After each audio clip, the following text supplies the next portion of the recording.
சீமான் வந்து அதற்கு கொடுத்துட்டாரு. நான் என்னைக்குமே தனி அணி தான், தனித்து போட்டி தான்ட்டு. ஆனா விஜய சார்ந்தே இருக்குதுல்ல ஒரு திராவிட கட்சி, ஒரு பலம் மிக்க அதிமுக. அதை எப்படி பாக்குறீங்க? இது நல்ல கேள்வி, அருமையான கேள்வி.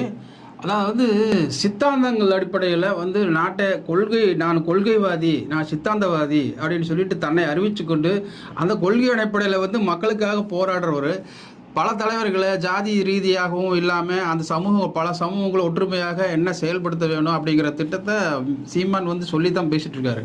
அன்னைக்கு வந்து பெரியாரிய கொள்கை வந்து நான் எதுக்குறேன் அப்படின்னு சொல்லிட்டு அவர் வந்து பெரியாரிஸ்டுகளும் பெரியாரையும் எதிர்த்து நின்று போராடுறாரு. அது வந்து திமுகவில் அதை சில பேர் ஏற்றுக்கிறாங்க, பல பேர் ஏற்றுக்கிறது இல்லை. இப்படித்தான் கொள்கை ரீதியாக அவர் போயிட்டு இருக்காரு. ஓர் அணி கிடையாது, ஒரே அணி தான் அப்படிங்கிறாரு.